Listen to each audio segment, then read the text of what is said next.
students and welcome back to my English class.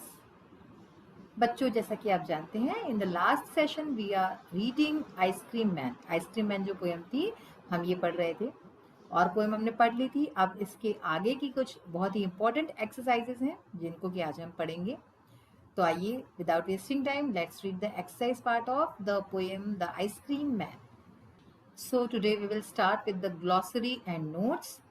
We will read some very important words जो हमने इस poem में पढ़े थे. जो कुछ न्यू वर्ड्स थे जिनके मीनिंग आपको नहीं समझ में आए होंगे, तो उनको आज एक बार फिर से पढ़ते हैं. First word is brick. Brick is a noun. ठीक है ना, एक नाउन का शब्द है. इसका मीनिंग क्या है इंग्लिश में? देखिए, baked clay used for building houses, buildings etcetera. ठीक है ना. इसका हिंदी में अगर आप एक शब्द में मीनिंग जानेंगे तो ईंट, जिसको हम ईंट बोलते हैं उसको ही ब्रिक बोलते हैं. Second word is blaze. Blaze is again a noun word. Bright flame, इसका मीनिंग हुआ ब्राइट फ्लेम. हिंदी में प्रदीप्ति, लौ की तरह चमकता हुआ. Third is trundling. Trundling is again a noun. Moving slowly and noisily, यानी धीरे धीरे से मूव करना और नॉइजली यानी कि शोर के साथ, आवाज के साथ धीरे धीरे लुढ़कते हुए. तो ट्रंडलिंग कौन आ रहा था? जो अपना आइसक्रीम मैन है वो आता है ट्रंडलिंग, आवाज के साथ धीरे धीरे लुढ़कते हुए. Sight. Sight again a noun word. Scene, sight का मतलब क्या है? सीन, दृश्य, नजारा. Then the word cones. Cones is again a noun word. A solid circular figure tempering to a point. Hindi में बोले तो शंकु. कोन्स आपको वैसे पता ही होगा. कोन्स आपने आइसक्रीम खाई होगी कई बार, तो आपने कोन में खाई होगी ice cream, that is called a cone. Mounts, noun. Mounts का मतलब होता है हीप या फिर टीले. आइसक्रीम के टीले होते हैं ना, जो वो कोन में भरता है. ठीक है ना. फ्रॉस्टी फिज इज अ कंपाउंड नाउन, क्योंकि ये दो शब्दों से मिलके बना है. फ्रॉस्टी फिज अलग अलग दो शब्दों से मिलके एक शब्द बना है, तो this is a compound noun. Chilling drinks having many bubbles of gas. शीतल पेय तरल. तो चिलिंग ड्रिंक्स यानी बहुत ठंडा ठंडा पीने की जो ड्रिंक्स होती है और जिसमें बबल्स ऑफ गैस होते हैं, कई सारे जो गैस, जैसे कि मैंने आपको बताया भी था लास्ट सेशन में कि जब आपके कोल्ड ड्रिंक में सोडा होता है तो उसमें अब बबल्स बनते हैं, आवाज आती है जब आप बॉटल खोलते हो, तो है ना. तो दैट इज कॉल्ड फ्रॉस्टी फिज. क्लस्टर अराउंड, ये एक वर्ब फ्रेज है. Form a group together around. क्या मतलब है? घेरा बनाना, चारों तरफ जो घेरा बनाते हैं ना बच्चे आइसक्रीम मैन के. थिक एडजेक्टिव है. डेंस, और थिक का मीनिंग है घना, गाढ़ा. And last word is honey bee. This is again a compound noun. A bee that gathers honey, मधुमक्खी. ठीक है ना. तो ये हमारे वर्ड मीनिंग्स हो गए कुछ. अब देखिए, और जो हम आज पढ़ने वाले हैं, question answers we have already done. Word study. अब आज हम देखते हैं when you hear the words winter and summer. जब आप ये शब्द सुनते हो विंटर एंड समर, विंटर का मतलब ठंड, ठंड का जो मौसम होता है, समर मीन्स गर्मियां. What are the things that come to your mind. तो तुम्हारे दिमाग में क्या चीजें हैं जो सबसे पहले आती हैं? Write them down in the circles. तो यहाँ पे आपको जो सर्कल्स दिख रहे हैं, इसमें ये शब्द लिखने हैं. तो आपके पास बुक होगी तो फटाफट उसे खोलिए और लिखिए. तो देखिए, फर्स्ट है हमारा समर. समर से रिलेटेड कौन कौन से वर्ड्स हैं? तो एक तो इन्होंने दिया हुआ है फैन, है ना. समर यानी गर्मी. गर्मी में फैन के बारे में हम सोचते हैं. और कौन सा वर्ड है? तो और देखिए, लस्सी, है ना. ठंडी ठंडी लस्सी के बारे में आप सोचते हो. देन समर में आप सोचते हो कोल्ड ड्रिंक्स के बारे में. ठीक है, लस्सी हो गई, कोल्ड ड्रिंक्स हो गई. और आप समर में क्या चीज के बारे में सोचते हो? कूलर के बारे में सोचते हो. ठंडा कूलर आपको हवा देता है. एंड ऐसे ही एसी, एयर कंडीशनर हो गया. इसके अलावा भी आप चीजें लिख सकते हो, जैसे कि आइसक्रीम, जो हमने पढ़ा है आइसक्रीम लिख सकते हो, है ना. अब है नेक्स्ट वर्ड इज विंटर, यानी कि ठंडियां, है ना, ठंड के दिन. तो इसमें क्या चीजें आपके दिमाग में आती है? स्वेटर एक लिखा हुआ है ना, स्वेटर्स जो पहनते हैं. इसके अलावा कॉफी, गर्मा गर्म कॉफी होती है. देन कोट, आप जब कोट पहनते हो. देन विंटर्स में आपको रूम हीटर, जिससे कमरा गर्म होता है. और ऐसे ही हॉट टी, गरम गरम चाय. तो ये सब चीजें हमारे विंटर, ये शब्द जब दिमाग में आता है तो आती है. अब देखिए, rhyme time and figures of speech. Look at the following pairs of words. Heat, street, site, white. ठीक है ना. ये पेयर्स हमने देखे. You have already been told that the pairs of words that end with a similar sound are called rhyming pairs or words. तो आपको ये पहले ही बताया जा चुका है कि जो पेयर्स ऑफ वर्ड्स होते हैं, जो शब्दों के पेयर होते हैं जो कि सिमिलर साउंड से लगता है, जिनका एंड होता है, उनको ही हम राइमिंग पेयर्स या राइमिंग वर्ड्स बोलते हैं. ये आपको पहले ही बताया जा चुका है, जैसे कि ये हीट, स्ट्रीट, साइट, वाइट, ये एक एग्जाम्पल दिया हुआ है. Circle words that rhyme with the words given in bold in each box. Fun has been done for you. तो यहाँ पे देखिए हमें कुछ शब्द लिखे हैं, 4 वर्ड्स लिखे हैं और एक वर्ड ऊपर लिखा है. तो इस वर्ड से राइमिंग वर्ड्स कौन से हैं ये बताने से. राइज, तो देखिए स्टैग, प्राइज, लेग, क्राइज. तो राइज, प्राइज, क्राइज, ठीक है ना, ये वर्ड्स राइमिंग है. ऐसे ही देखिए स्काई, स्काई से कौन सा वर्ड राइमिंग है. आपको यहाँ पे क्या करना है, यहाँ पे एक सर्कल करना है, जैसे यहाँ पे किया है. तो स्काई देखिए, फ्राई, ड्राई, बॉडी, 40, सिंपल है. तो फ्राई, ड्राई, देखिए sky, fry, dry, these are rhyming words. तो फ्राई, ड्राई पे आप सर्कल कीजिए. Next is tight. तो देखिए बॉट, नाइट, राइट, 8, क्लियर है, बहुत ही सिंपल है. Tight, night, right, these are rhyming words. तो आपको नाइट एंड राइट पे सर्कल करना है. Next is late. अब देखिए लेट के साथ rope, rate, ripe, fate, simple. तो लेट के साथ जो राइम हो रहे हैं वर्ड्स वो है rate, fate, rope, late, rate, fate. Next is fun. तो देखिए shut, man, run, sun. Again fun, run, sun. तो रन एंड सन पे आपको सर्कल करना है. नेक्स्ट वर्ड इज थम. तो देखिए सम, लैम्प, डम्प, प्लम. तो अब इसके साथ जो हो रहा है वो है थम्ब, डम्प, प्लम, ठीक है ना. तो ये वर्ड्स हमारे राइमिंग है. Next is change. देखिए orange, orange, range, strange, sponge. तो इसके साथ जो हो रहा है change, range, strange, these 3 words are rhyming. Next is flash. तो फ्लैश के साथ देखिए क्रैश, फ्रेश, ब्रश, क्लैश. ध्यान से सुनिए, क्रैश, फ्रेश, ब्रश, क्लैश. तो फ्लैश के साथ जो राइमिंग वर्ड्स हैं वो है क्रैश एंड क्लैश, ठीक है, जो एक जैसे साउंड करते हैं. Compose, cross, suppose, broke, oppose, simple है. सपोज एंड अपोज, इनको आपको सर्कल करना है. Compose, suppose and oppose. Next word is taught.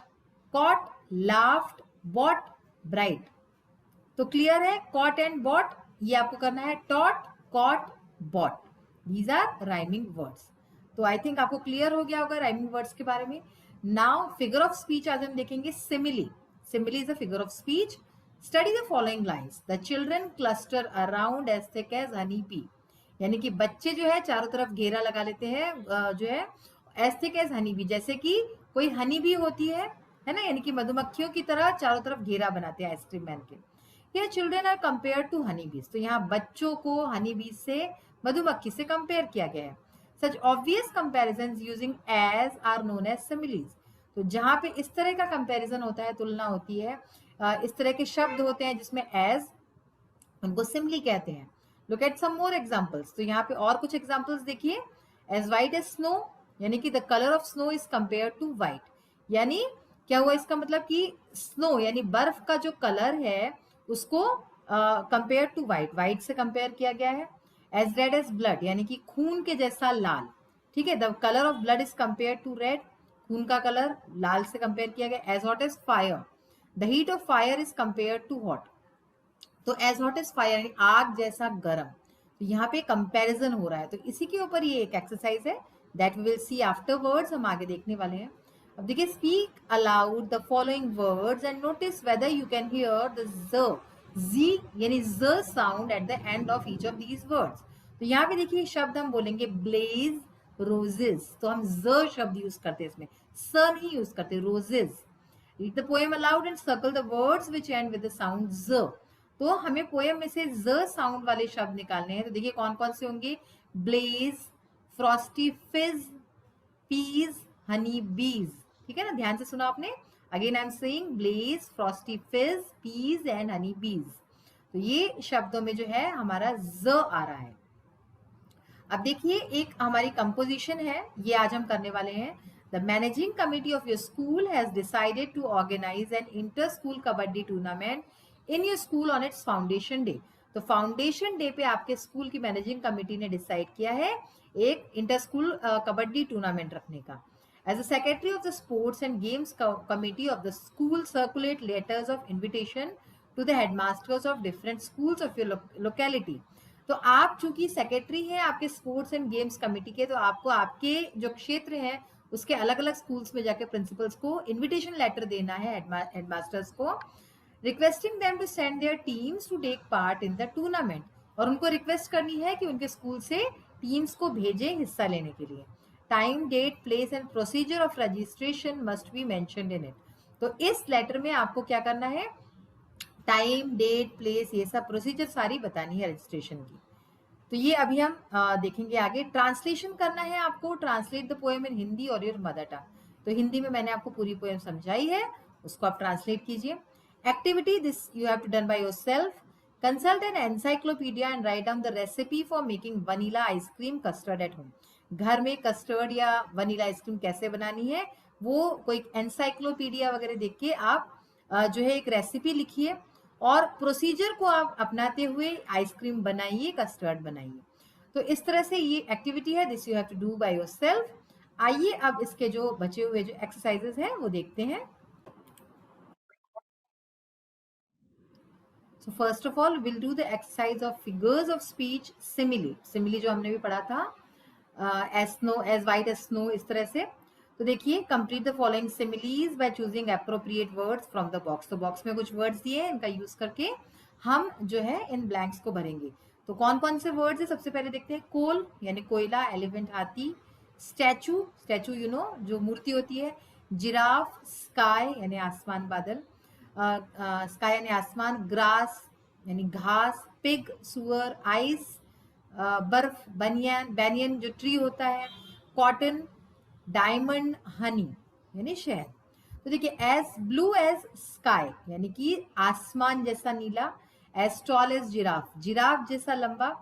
As green as grass, घास जैसा हरा। एज ब्लैक एज कोल, कोयले जैसा काला। तो यहाँ पे वी आर डूइंग कंपेरिजन है ना। एज फैट एज पिग यानी कि पिग जैसा, सुअर जैसा मोटा। As hard as diamond, diamond जैसा, हीरे जैसा सख्त hard. As huge as elephant, elephant जैसा बड़ा। एज स्वीट एज हनी, शहद जैसा मीठा। As cool as ice, ice जैसा ठंडा, बर्फ जैसा ठंडा। एज डम एज स्टैचू, स्टैचू जैसा डम, डम यानी कि जो बोल नहीं सकता। As old as banyan, banyan tree यानी कि जो पीपल का पेड़ होता है, बहुत पुराना होता है। As soft as cotton, cotton के जैसा, रुई जैसा मुलायम। अब देखिए, let's talk. Children like to eat and drink lots of cold drinks in summer. बच्चों को गर्मियों में कई सारी ठंडी ठंडी चीजें खाना पसंद है। नेम सम ऑफ देम, तो ऐसी कुछ चीजों के नाम बताने हैं। तो कौन कौन सी चीजें हो सकती हैं? Ice cream, kulfi, cold drinks, lassi etcetera. Second is name some of the things that you and your friends do in the rainy season. कुछ ऐसी चीजें लिखनी है जो आप और आपके दोस्त जो है बारिश में करते हैं, रेनी सीजन में करते हैं। प्लेइंग इन द रेन, बारिश में खेलते हैं। टू टेक रेन बाथ है ना, रेन बाथ लेते हैं। ईटिंग भजियाज, और भजियाज खाते हैं ना, प्याज के पकौड़े।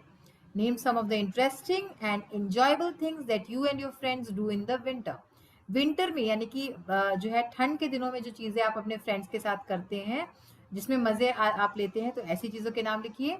ड्रिंकिंग हॉट टी, कॉफी, गरम गरम चाय कॉफी पीना। सिटिंग नियर फायर, आग के पास बैठना, ये सब चीजें आप करते हैं ना। सीधे कंपोजिशन पार्ट, जो अभी हमने लेटर हमको लिखना है उसके बारे में है। तो ये क्वेश्चन तो हम पढ़ ही चुके हैं पहले ही, कि आपके फाउंडेशन डे पे एक जो है इंटर स्कूल कंपटीशन होने वाला है कबड्डी का, उसके बारे में आसपास के स्कूल्स के हेडमास्टर्स को बताना है। तो देखिए, इसके बारे में हम देखते हैं। सबसे पहले आप स्कूल का नाम लिखेंगे, जय भारत स्कूल पटना, ठीक है ना। आपने अपने स्कूल का नाम लिख दिया, सिटी का नाम लिखा, देन डेट आप लिखोगे जनवरी 12, 2021। आप कोई भी डेट लिख सकते हो एक। द प्रिंसिपल, ठीक है ना। तो आपने प्रिंसिपल को चूंकि आप लिख रहे हो या फिर आप हेडमास्टर को लिख रहे हो, तो उसके नाम से आप सबसे पहले लिखोगे रिस्पेक्टेड सर मैडम, यानी कि सर भी होते हैं, मैडम भी होती है, तो इसलिए मैंने दोनों लिखा है। आप इनमें से कोई एक लिख सकते हो। The managing committee of our school has decided to organise an inter school kabaddi tournament in our school. तो these 3 lines as you can see, हमने ये जो आपका जो क्वेश्चन है उसमें से ही लिया है कि द मैनेजिंग कमेटी, हमारे स्कूल की मैनेजिंग कमेटी ने डिसाइड किया है एक इंटर स्कूल कबड्डी टूर्नामेंट रखने का हमारे स्कूल में। We would like to inform you to send your school's best team to participate in the said tournament. तो हम आपको इन्फॉर्म करना चाहते हैं, बताना चाहते हैं कि आप अपनी स्कूल की जो सबसे बेहतरीन टीम है उसको हमारे टूर्नामेंट में भाग लेने के लिए भेजें। Please let us know your kind consideration soon. तो बता रहे हैं कि आप अपना कंसिडरेशन जल्द से जल्द हमें बताएं कि कौन सी टीम्स आएंगी। The kabaddi tournament will be organised on 25th February from 3 PM to 5:30 PM। तो जो हमारा कबड्डी टूर्नामेंट है वो जो है ऑर्गेनाइज किया जाएगा 25 फरवरी को 3 बजे से 5:30 बजे तक, शाम के 3 से 5:30 बजे तक इन आर स्कूल कैंपस, हमारे स्कूल कैंपस के अंदर। इसके बाद आप अपना नाम लिखेंगे। नाम चूंकि कोई बताया नहीं गया, आप एक इमेजिनरी नाम लिख सकते हैं। जैसे यहाँ मैंने लिखा है सुशील कुमार, आप एक गर्ल हैं तो आप गर्ल का भी नाम लिख सकते हैं, कोई ऐसा जरूरी नहीं है। सेक्रेटरी स्पोर्ट्स एंड गेम्स, तो आपको अपना जो डेजिग्नेशन है वो लिखना होता है अगर कुछ है तो Sushil Kumar secretary sports and games. तो इस तरह से ये जो लेटर है ये आप लिखोगे। तो बच्चों आज हमने कई सारी नई नई चीजें सीखी हैं। हमने सिमिली जो थी उसके बारे में जाना है किस तरह से होता है, और लेटर राइटिंग के बारे में जाना। कई सारी चीजें जो आज हमने नई नई सीखी है इनको आप फिर से दोहराइए, देखिए और समझिए। आज का सेशन यही फिनिश करते हैं। We will meet in the next session. Till then take care of yourself, have a nice day. Thank you.